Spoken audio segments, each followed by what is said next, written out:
$50 to buy NFL Sunday so I could watch the Bills games every Sunday, whatever city I was in. So I care about this a lot. And when I saw Hamlin collapse, I said, oh my goodness, and praise God, he's on his way to recovery. Okay, so first I want to thank the mayor. She does a great job. I'm always happy to fight hard for money for the city of Albany because I know how well it will be spent and how well and carefully it will be spent. Not only does she do a lot for the capital region and for the city of Albany, where she's mayor, but she's also a fiscal watchdog in making sure the dollars we get are actually spent where they should be. So thank you, Mayor. And it was great to give money to improve City Hall, a place where I've spent many happy hours, and for Hoffman Park as well. And I also want to thank Greg Sorrentino and his amazing team from the Center for Disability Services, not only for your hospitality, but more importantly for the work you do for our disabled population. If you work at the center, please raise your hands. Thank you very much to all of you for the good work that you do. And of course, we have my good friend Dennis McKenna, Dr. McKenna, the President and CEO of Albany Medical Health System. You're going to hear from them in a minute. Thank you, Dennis, as well, for the good job you do. Now, many of you may be asking, why have we assembled such a tremendous crowd here at the Center for Disability Services? Well, I'm excited to announce that in just the omnibus spending bill, the omnibus budget bill that we just passed, in the omnibus budget bill we just passed on December 23rd, we had $22 million in direct federal investment in the capital region to go to the kinds of projects that this community needs. Now, let me just say this. These used to be called earmarks, and they did a lot of bad things, some of those earmarks, but we reformed it. So it's all public. No one can sneak anything in. It only goes to nonprofits and governments, and every one of them is vetted. I'm proud. I hear from all of you what the capital region specifically needs that some bureaucrat in Washington would never pay attention to, not even be aware of. They probably don't even know about the center here for disability services. But I am able to do that, and I'm very proud of all of them. And there's a list, I think, in our press release of the many earmarks that we've talked about. But one of them, which highlights how important these earmarks are, is what we have just given to the Center for Disability Services. They've received $2 million to solidify their partnership with Albany Medical Center to create a first-in-its-kind, we believe nationally, all-inclusive regional health center where people from the capital region with disabilities can receive medical care under one roof. This is just what the doctor ordered, and it's truly a transformative project. So let me explain it.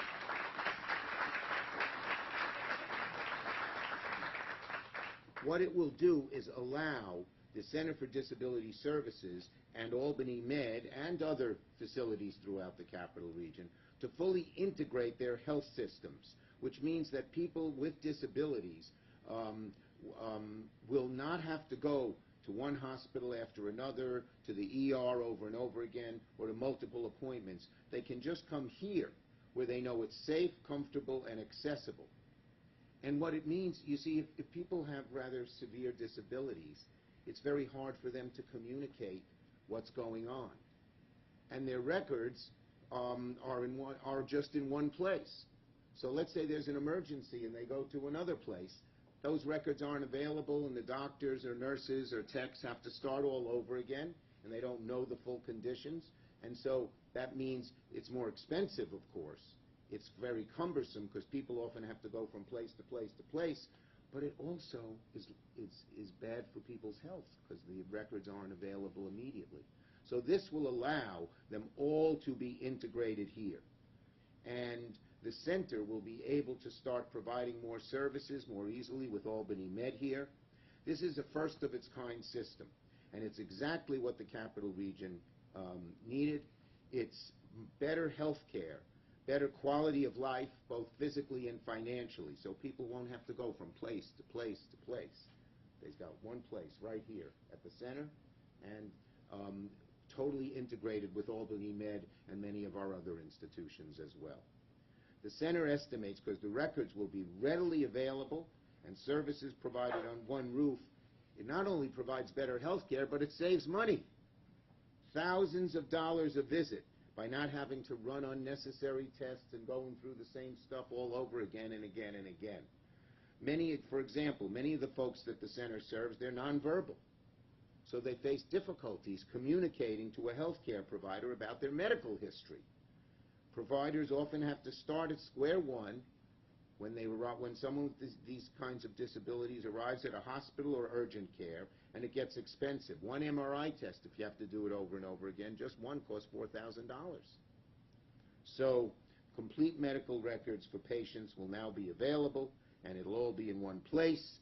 It'll save money, but more importantly, save lives, and also make it a lot easier to give higher quality health care to people with disabilities. So this is a great program, and again, no bureaucrat in Washington even knew what was going on here, but with this congressionally directed spending, I talked to the folks at the Center for Disability Services, talked to the people in Albany Med. This is just what they needed, and here it is. And this could be repeated over and over again. Another great shortage we have here in the capital region is one of nurses. We learned that during COVID. And so we have many nursing programs, but two of our best nursing programs are at Maria College and at Siena College. So today, President Lynn Ortal of Maria College and some of her team are here with us. Raise your hands. Thank you. And they're going to receive $770,000 to obtain new technology and equipment to supplement new artificial intelligence classroom initiative for nursing programs. Nursing, like everything else, I love nurses. They're the greatest. And they're nice people. They're just nice people. Among the nicest you ever meet, wherever you go. Anyway, but nursing is getting more and more sophisticated. And so you need good colleges to train people in these new sophisticated types of techniques. And that's what this money that we're giving to Maria College will do. And Jenna Tate is here from Siena. Jenna, thank you. And she's chair of the nursing department over at Siena. And they're going to receive $496,000 to expand their nursing program, which is growing, praise God, by acquiring clinical instruction equipment for an increased number of new nurses. In other words, when you train a nurse, you got to have the sort of simulated situation like in a hospital. So you need the equipment so the nurse knows what to do. But that's expensive for a college. This pays for that stuff, so it's great. Both Maria and Siena colleges are training the capital region's next generation of nurses, and they report that just about all of their graduating nursing students find immediate employment at our local hospitals. So they're not going far away. They're staying here and providing good health care. So that's what our high school seniors and college freshmen should consider. It's a good paying job. It's a difficult job. Don't get me wrong, but it's a rewarding job because you're dealing with God's most precious gift to all of us, which is life itself. And so it's a great thing, and our young people should be aware that there are these programs which are great ladders up for families. Okay? They're going to train the next generation of nurses. Okay? So that's what this project will do, and that's, in addition to laying this groundbreaking stuff. And here are other projects. This is not in the healthcare area, but again, so important to the economic development in the capital region, which I've always pushed for in so many ways.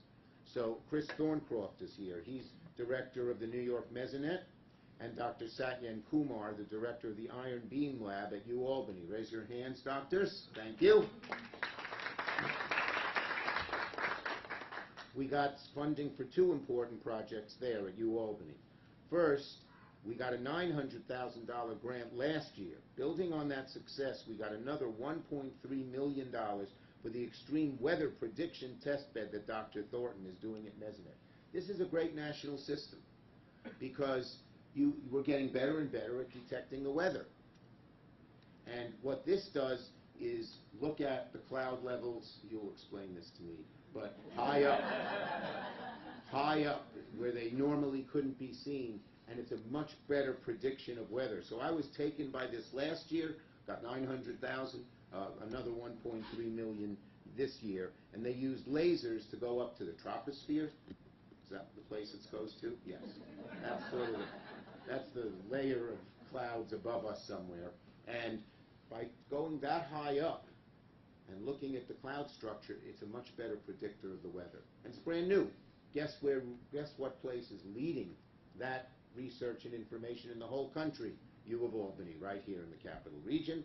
And then second, Dr. Kumar's Iron Beam Lab is doing amazing work into the theory of advanced materials. And they use ion beams to test everything from cancer treatments to new battery technologies.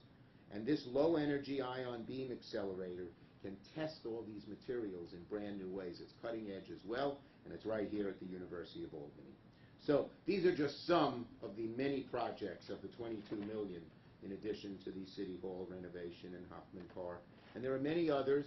I don't know if they're in our press release. They are. So for you press folks, there's a long list, and if you have questions about them, I'm sure my folks will be happy to answer them. But now, let me call on Greg Sorrentino and Dr. McKenna to come up and speak together about this program. Come on up, guys. And they wore matching blue suits to the occasion.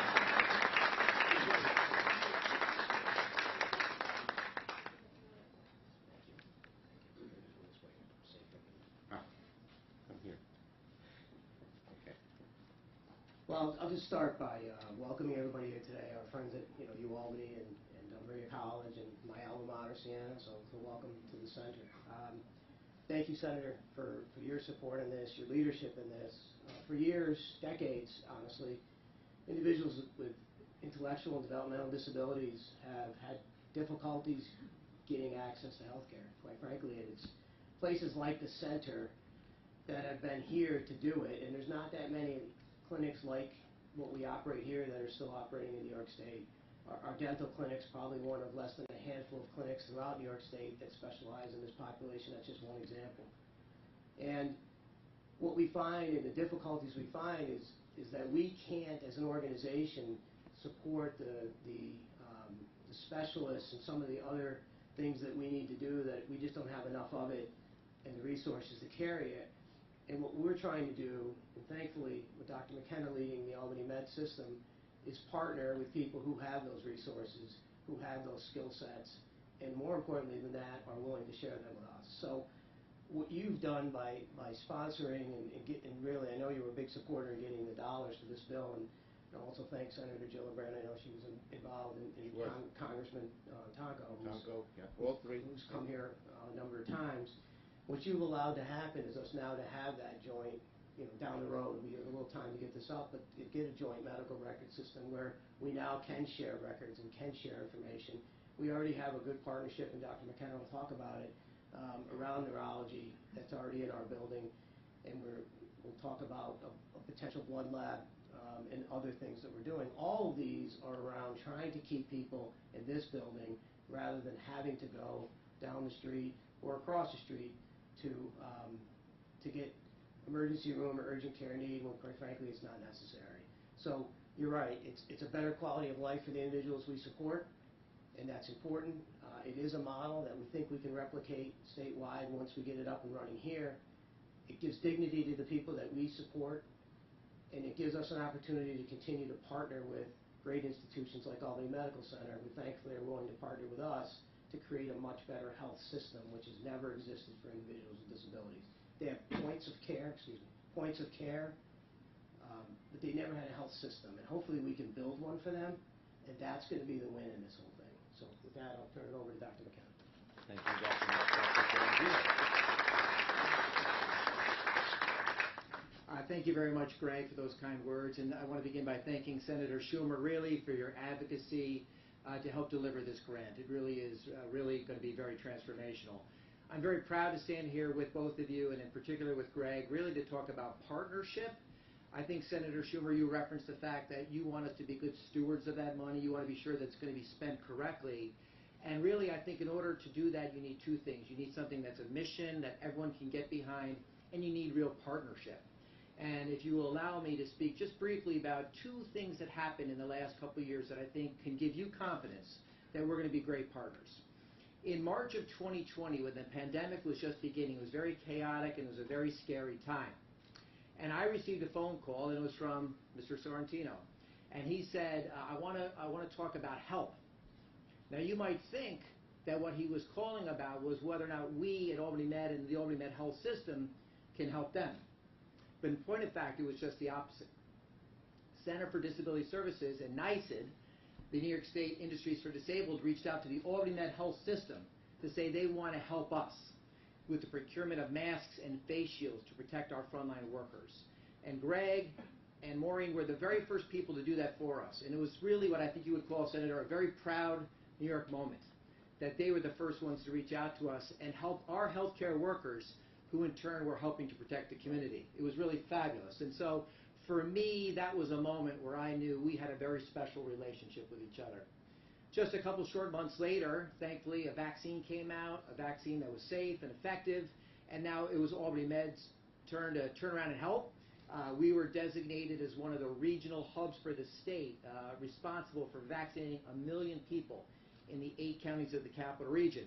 And one of the important tasks we had was to make sure we vaccinate the vulnerable population, of which obviously those that reside here and individuals with disabilities are in that vulnerable group. And I think we worked very carefully and closely to make sure that we could deliver the vaccine to that population, either here or at other locations. And again, I was very proud of that partnership. So, Senator, what I'm saying to you is by bringing these dollars here, I can assure you, you have 2 organizations that are committed to caring for individuals with disabilities, and we will spend that money correctly. Now, I will also tell you, I'm an ER physician. And I was going to describe to you the importance of how this would work in ER, but you've already done it. You're not only a senator and a majority leader, I think we'll call you Dr. Schumer, because you exactly, and by the way, I also... I will not operate on it. Okay, I also love nurses, too. My wife is a nurse. In fact, she got her first nursing degree in Maria, and she finished her nursing program at Siena, so it all comes full circle. But I will tell you, you described it perfectly. When individuals with disabilities come into the emergency department, they have complex medical histories, they're often nonverbal, and it's difficult and challenging to provide the care that they need. This money will allow that passing of information in a medical record in a seamless, bidirectional, and very quick way that will make sure that we can provide better care for those individuals. Right. A lab on site here will ensure that individuals don't have to travel to an off-site location to get the blood drawn, but it can be drawn here, and then it can be run at Albany Med. And then obviously the neurology services that we provide, the specialty services, is something that we're very proud to do. And we want to be able to do more of that in the future. So those are ways in which we can do that. So I want to conclude by saying I think we can all agree that individuals with disabilities deserve to have the same access to care as anybody else does. And then once again, Senator, I want to thank you for helping make that happen. Thank you, Dr. McKenna. Thank you. Okay. We'll take questions from the media on this subject first. Any questions? Or is my medical ability to describe things so incredible? It isn't. Okay, any questions on this? Okay. Any other questions? Okay, thank you. Yes. Senator, how is the race for the speaker affecting your job as Senate Majority Leader, sir? Okay, well, I'll say 2 things. First, I'm not mixing in the House and telling them what to do, but as soon as they choose a speaker, I want to sit down with that speaker and try to work with him or her in a bipartisan way and get things done. You know, we had an amazing legislative session culminating in this bill that passed, but we did so many other things. They say it's one of the best Senates in session in 50 years in terms of what we did. But of our 7 big bills, 6 were bipartisan. Mm-hmm. So I want to work in a bipartisan way. And the only other thing I say is I only had 1 election and I won unanimously. Senator, can I get one more? I just want to know, how will this announcement address the immediate needs of the when it comes to the nursing issues, from staffing to patient care? They're going to be able, both these colleges, which are 2 of our finest nursing institutions, are going to be able to turn out more nurses, which we desperately need. So that's what that means. And in terms of this program, as we mentioned, it's going to make treatment for the disabled far more, just the least of it is more convenient. It's better, safer, and more effective. And they have a lot of trouble. They have a lot of trouble because sometimes they can't communicate one way or the other. Yeah. Okay. Senator, Senator. Yeah, okay, last question right there. Hi, just real quick, can you talk about your current relationship with Hakeem Jeffries now that he's officially in his role? Yeah. How often are you communicating? Well, we live about a mile apart. I knew him even before he was running for elected office, and he's an extremely talented person, and we're going to be very close and working together. I am the first majority leader ever for New York, and I believe he is the first minority leader in the House ever for New York. And you know, New York is in my bones, the capital region and all of New York, and I just keep working and working and working. I'll tell you one little interesting fact that I'm sort of proud of. My mentor was Senator Moynihan, who was in the Senate before me. He had served 4 terms, so I got the 5th term. He had served before me. He used to decry the fact that New York was what they called a donor state. We sent more money to Washington than we got back. These 2 years are the first 2 years that we got more money back than we sent. And so it's by quite a bit. And so I would say it's good to have the majority leader from New York. Thank you, everybody. Have a nice day.